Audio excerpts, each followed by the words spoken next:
주께서 칭찬하셨던 믿음을 우리가 좀 살펴보았었는데 오늘은 주께서 책망하셨던 믿음을 살펴보려고 합니다. 예수님께서 제자들 데리시고 갈릴리 바다에 배를 타고 건너가셨습니다. 그때 주님은 주무셨고 큰 풍랑이 일어서 배에 물이 가득 차서 굉장히 위태로운 상황이었습니다. 이 갈릴리 호수는 풍랑이 자주 일어났다고 하죠. 헐몬산에서 내려오는 찬 공기와 또 호수에서 올라오는 더운 공기가 부딪히면서 소용돌이 치고 그래서 그것 때문에 풍랑이 자주 발생했다고 합니다. 갑작스럽게 그것도. 자, 그런데 문제는 아주 상황이 위급함에도 불구하고 예수님은 관심이 없으신 것처럼 주무시고 계셨다 하는 것이죠. 우리도 살다 보면 인생 풍랑을 만나는데 꼭 주님이 주무시는 것처럼 관심이 없으신 것처럼 돌아보시지 않는 것처럼 그런 때를 경험하기도 합니다. 제자들은 죽는다고 아우성을 치면서 예수님을 깨웠습니다. 주님은 일어나시고 풍랑을 잠잠케 하신 후에 제자들을 책망하셨는데 믿음이 작은 자들아 하고 책망을 하셨습니다. 우리 안에 두려움이 있다면 작은 믿음이라는 것을 우리가 알아야 합니다. 25절, 26절을 보시면 그 제자들이 나와 깨우며 이르되 주여 구원하소서 우리가 죽겠나이다. 예수께서 이르시되 어찌하여 무서워하느냐 믿음이 작은 자들아 하시고 곧 일어나서 바람과 바다를 꾸짖으시니 이렇게 말씀하셨습니다. 어찌하여 무서워하느냐 믿음이 작은 자들아 이렇게 하셨죠. 예수님은 지금 두려움의 원인이 어디에 있다고 말씀하시는 것입니까? 작은 믿음에 있다고 하시는 것입니다. 믿음이 작다는 것은 믿음이 약하다는 것입니다. 믿음은 있는데 믿음이 강하지 못하고 약하기 때문에 두려움을 이기지 못하고 또 두려움을 이기지 못하기 때문에 어떤 역사도 이룰 수 없다는 겁니다. 믿음이 작으면, 믿음이 약하면 두려움을 이길 수 있고 그런 믿음으로는 어떤 역사도 이룰 수가 없습니다. 오히려 그런 약한 믿음은 문제에 빨려 들어갑니다. 문제를 이기지 못합니다. 그래서 어떻게 얘기하냐면 주여 우리가 죽겠나이다 이런 상태가 되는 것이죠. 염려와 걱정도 마찬가지입니다. 우리가 염려와 걱정에 좀 짓눌려 있고 쌓여 있다면 지금 믿음이 강한 상태가 아니라 약한 상태입니다. 그런 믿음으로는 뭔가를 이룰 수가 없습니다. 마태복음 6장 25절을 보면 그러므로 내가 너희에게 이르노니 목숨을 위하여 무엇을 먹을까 무엇을 마실까 몸을 위하여 무엇을 입을까 염려하지 말라 이렇게 말씀하셨습니다. 목숨이 음식보다 중하지 아니하며 몸이 의복보다 중하지 아니하냐. 너희 중에 누가 염려함으로 그 길을 한 자라도 더할 수 있겠느냐. 또 너희가 어찌 의복을 위하여 염려하느냐. 들의 백합화가 어떻게 자라는가 생각하여 보라. 수고도 아니하고 길쌈도 아니하느니라. 오늘 있다가 내일 아궁이에 던져지는 줄 불로 하나님 이렇게 입히시거든 하물며 너희일까 보냐. 믿음이 작은 자들. 즉 염려한다는 것은 믿음이 작다는 표라는 얘기를 하고 계신 것이죠. 지금 염려, 걱정에 휩싸여 계십니까? 그렇다면 믿음이 작은 상태입니다. 믿음이 약한 상태입니다. 이대로 가면 안 됩니다. 뭔가 반전을 만들어내야 되죠. 어떻게 반전을 만들 것인가 하는 것을 오늘 세 가지로 살펴보려고 합니다. 첫째는요, 부르짖어야 한다는 겁니다. 이런 상태로는 아무것도 이룰 수가 없습니다. 지금 내가 이런 상태에 와 있다면 일단 첫 단계는 부르짖는 것입니다. 25절 보시면 그 제자들이 나와 깨우며 이르되 주여 구원하소서 우리가 죽겠나이다. 우리가 죽겠나이다. 믿음 없는 말입니다. 출애굽했던 광야 세대가 퍽 하면 했던 말이 뭡니까? 죽겠나이다. 여기서 죽으려고 여기 왔느냐. 이러다 우리 죽는다. 뭐 이런 말 밥 먹듯이 했습니다. 상황이 조금 나빠지면 늘 그런 말을 한 것이죠. 하나님이 선하시고 하나님이 책임지시고 하나님이 돌보시고 하나님이 함께 하신다는 걸 안 믿고 자꾸 상황과 환경에 따라서 불평을 하는 것이죠. 죽겠나이다. 죽겠나이다. 혹시 죽겠습니다. 아이고 죽겠다. 이게 죽겠다. 이러시는 분들은 지금 믿음이 약한 상태입니다. 자, 그러나 제자들이 이 약한 믿음을 가지고서 잘한 게 하나 있습니다. 뭡니까? 죽겠나이다 했는데 죽겠나이다로 끝난 게 아니고 어떻게 했죠? 주여 구원하소서. 그 약한 믿음을 가지고 부르짖었다는 겁니다. 주여 구원하소서. 이 정도 해도 충분한 건 아니지만 된다는 것이죠. 26절을 보시면 곧 일어나서 바람과 바다를 꾸짖으시니 아주 잔잔하게 되거늘. 주님은 우리의 작은 믿음, 작은 신음에도 응답하시는 분입니다. 지금 염려와 걱정에 눌려 있고 두려움에 사로잡혀 있지만 거기에서 끝나는 게 아니라 주여 죽겠습니다, 죽겠습니다 원망 불평하는 게 아니라 주여 도와주소서, 구원하여 주소서라고 하면은 괜찮다는 겁니다. 그 정도라도 됐죠, 오케이라는 얘기입니다. 그래라도 하면 하나님께서 긍휼이 풍성하시기 때문에 그 작은 믿음, 작은 신음에도 귀를 기울이시사 응답하여 주신다는 것입니다. 마태복음 14장에 보면 이 풍랑 얘기가 또 나오는데 베드로가 그때는 풍랑을 밟고 갑니다. 그죠? 그러나 바람 소리를 듣고 바람을 보고 두려움에 사로잡혀서 물에 빠져 들어가죠. 그때 그가 했던 게 뭡니까? 주여 구원해 주십시오. 소리 지른 겁니다. 마태복음 14장 30절 31절에 보면 바람을 보고 무서워 빠져가는지라 소리 질러 이르되 주여 나를 구원하소서 하니 예수께서 즉시 손을 내밀어 그를 붙잡으시며 이르시되 믿음이 작은 자여 왜 의심하였느냐 하고 함께 배에 오르시고 바다를 잠잠케 하셨습니다. 성도님들 지금 두렵습니까? 걱정, 염려가 찾아옵니까? 일단 부르짖으십시오. 이게 제 1단계입니다. 작은 믿음이지만 부르짖어야 됩니다. 빌립보서 4장 6절에 보면 아무것도 염려하지 말고 다만 모든 일에 기도와 간구로 너희 구할 것을 감사함으로 하나님께 아뢰라. 그리하면 모든 지각에 뛰어난 하나님의 평강이 그리스도 예수 안에서 너희 마음과 생각을 지키시리라. 이렇게 말씀하셨습니다. 일단 부르짖으라는 것입니다. 그러면 하나님의 평강이 그 마음과 생각을 지켜준다는 것이죠. 믿음이 일어나도록 도와주신다는 겁니다. 작년에 우리가 세계주의 기도했던 주제가 1시간 기도였습니다. 유기성 목사님 책의 내용을 다루었습니다.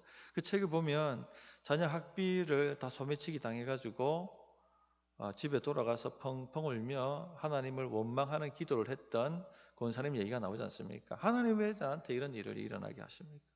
하나님 왜 나한테 이런 일을? 이 권사님이 큰 믿음 아니었죠? 작은 믿음이었습니다. 약한 믿음이었습니다. 그러나 한 것 잘한 게 뭡니까? 일단 부르짖었다는 겁니다. 그렇게 한참을 부르짖고 나니까 하나님의 평강이 마음을 주장하죠. 내가 그래도 하나님 믿는 권사인데, 내가 그래도 주의 일을 하기 위해서, 사명 감당하기 위해서 전도하고 헌신하는 내가 권사인데 내가 왜 이 일까지 이래 낙심하고 주저한 적 있고 불평하고 원망하고 있느냐? 하나님이 책임지시지 않겠느냐? 그런 생각이 올라왔죠. 믿음이 일어났죠. 이겁니다. 염려와 걱정, 두려움이 있다면 일단은 부르짖으라는 겁니다. 그게 반전시키는 방법입니다. 둘째는요, 자신을 책망해야 합니다. 예수님께서 일어나셔서 이 풍랑을 다 잠잠케 하신 후에 하셨던 첫 번째 일이 뭡니까? 책망이에요, 책망. 25절에 예수께서 이르시되 어찌하여 무서워하느냐 믿음이 작은 자들아. 이제 염려와 걱정과 두려움이 쌓이면은 첫째는 부르짖습니다. 이제 그 다음 두 번째 단계가 뭐냐면 이제 이 단계에서 다음 단계로 넘어가야 되는데 책망입니다. 책망. 자신을 책망해야 되는 것이죠. 결국 권사님이 아까 말씀드렸던 권사님이 어떤 단계로 넘어갑니까? 원망 불평하면서 일단 작은 믿음으로 부르짖고 기도했습니다. 하나님 좀 도와달라고. 그 다음 단계로 뭐로 넘어갑니까? 자신에 대한 책망이죠. 내가 그래도 예수 믿는 권사인데 그래도 교회에서는 믿음 좋은 권사로 보여지고 또 전도하고 사명 감당하는 그런 권사인데 내가 왜 이까지 이래 낙심하고 두려워하느냐? 하나님이 책임지신다? 책망이에요, 책망. 자기를 책망하는 것입니다. 그것이 반전을 이룹니다.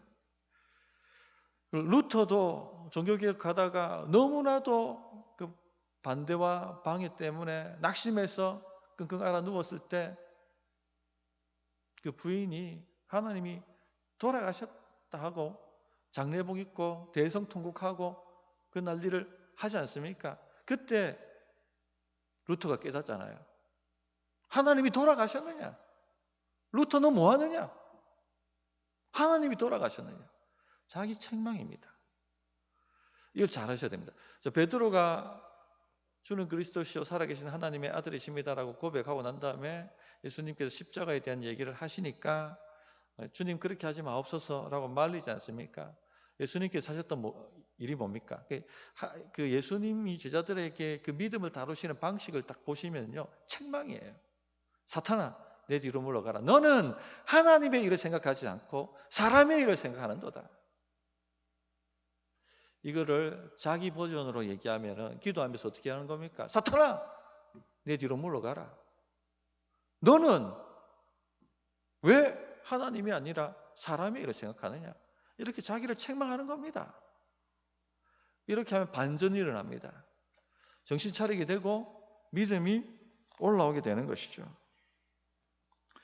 두려움, 염려, 걱정에 휩싸이고 있다면 이 단계로 바로 넘어갈 수 있도록 훈련시켜야 됩니다. 자신을. 이렇게 바로 넘어올 수 있을 정도면요, 훈련된 사람입니다. 적어도 영적 군사입니다.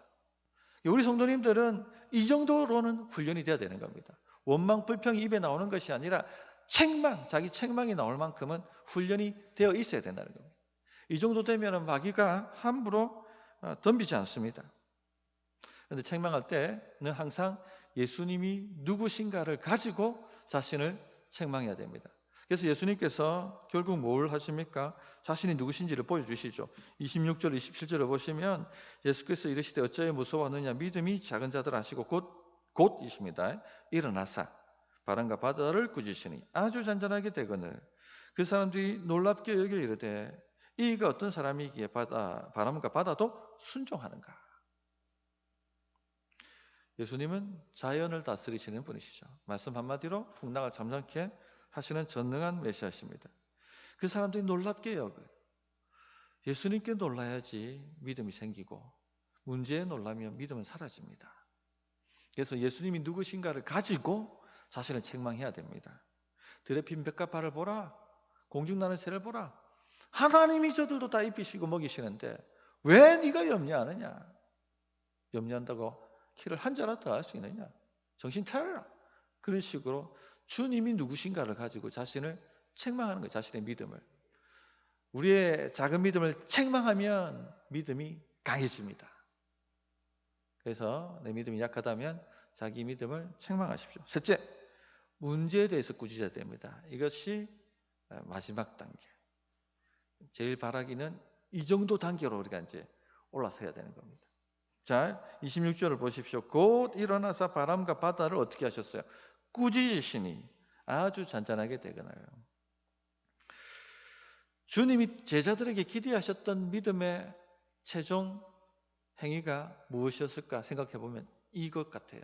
주님이 보여주시는 것이죠. 모델이 되셔서 어떻게 하라고 알려주시는 것입니다. 시범 보이신 것이죠.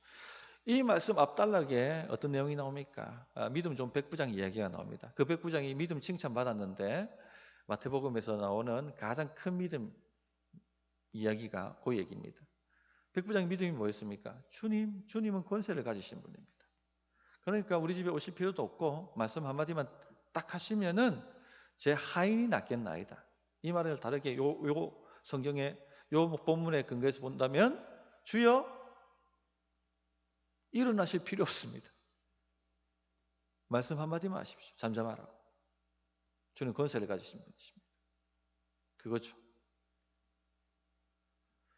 주님이 원하셨던 큰 믿음, 지금 여기서 발휘되어야 될 제자들의 큰 믿음은 바로 이것인 것이죠. 예수님이 누구신가를 확실하게 믿고 그래서 선포하며 풍랑아 잠잠하라 하고 선포하는 것입니다. 명령하는 것이죠. 마가복음 11장 23절에 보면 내가 진실로 너희에게 이르노니 누구든지 이 산더러 들려 바다에 던져지라 하며 그 말한 것이 이루어질 줄 믿고 마음에 의심치 아니하면 그대로 되리라. 이 산더러 들리어 바다에 던져지라. 이 산은요, 그 산 같은 문제를 말하는 겁니다. 우리가 경험하는 대부분의 위기 상황 속에는요, 영적 대결이 걸려 있는 겁니다. 마귀는 절대 이런 위기를, 이런 저로의 기회를 그냥 흘려버리지 않습니다. 반드시 개입해서 우리가 믿음을 잃어버리도록 역사합니다. 그러니까 염려하지 말아야지 하지만 염려가 말아지는 게 아니라 더 되잖아요. 영적인 것이 걸려 있으니까 그런 것이죠. 그러므로 주님이 누구신가를 붙잡고 우리의 믿음 없음을 책망하고 그 다음 단계로 넘어가는 것이 문제를 향하여 잠잠하라 하라고 명령하는 것입니다. 언제까지? 내 마음의 풍랑이 잠잠해질 때까지. 우리 마음의 풍랑이 잠잠해져야지 우리 밖의 풍랑이 잠잠게 될 수 있습니다.